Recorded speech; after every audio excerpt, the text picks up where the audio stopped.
நாகை மாவட்டம் திருக்குவளை அடுத்த எட்டுக்குடியில் முருகனின் ஆதிபடை வீடான ஸ்ரீ சுப்பிரமணிய சுவாமி திருக்கோவில் அமைந்துள்ளது. இக்கோவிலில் கடந்த 2023ஆம் ஆண்டு மூலவர் சுவாமி, அம்பாள், ராஜகோபுரம் உட்பட 8 செப்பு கலசத்தில் தங்கமுலாம் பூசப்பட்டு கும்பாபிஷேகம் 2023 ஜனவரி 13 அன்று நடைபெற்றது. அந்த கலசங்கள் நிறம் மங்கி காணப்பட்ட நிலையில் தங்கமுலாம் பூசப்பட்டதில் ஐயப்பாடு இருப்பதாக புகார் எழுந்தது.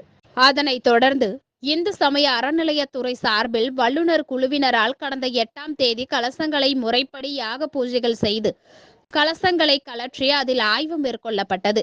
ஆய்வில் கலசத்தில் தங்கமுலாம் பூசப்பட்டது உறுதி செய்யப்பட்டதோடு லேக்கர் கோட்டிங் பூசப்படாததால் அதன் நிறம் மங்கியதும் தெரிய வந்தது. அதனைத் தொடர்ந்து கலசங்கள் மீண்டும் அதன் நிறம் மங்காமல் இருக்க லேக்கர் கோட்டிங் பூசப்பட்டு மீண்டும் கோபுரத்தில் பொருத்தப்பட்டது. அதனைத் தொடர்ந்து முறைப்படி யாகசாலை பூஜை நிறைவு பெற்று கடம் புறப்பாடு நடைபெற்றது. தொடர்ந்து கோபுர கலசத்தில் புனித நீர் ஊற்றப்பட்டு மறுமகா கும்பாபிஷேகம் நடைபெற்றது. இதில் சுற்றுவட்டார பகுதிகளைச் சேர்ந்த திரளான பக்தர்கள் பங்கேற்றனர். தங்கமுலாம் பூசப்பட்டதில் ஐயப்பாடு எழுந்ததை தொடர்ந்து லேக்கர் கோட்டிங் பூசப்படாததால் அதன் நிறம் மங்கி காணப்பட்ட நிலையில் தற்போது லேக்கர் கோட்டிங் பூசப்பட்டு அதன் நிறம் மங்காமல் இருக்க நடவடிக்கை எடுக்கப்பட்டுள்ளதாகவும் விளக்கம் அளிக்கப்பட்டுள்ளது.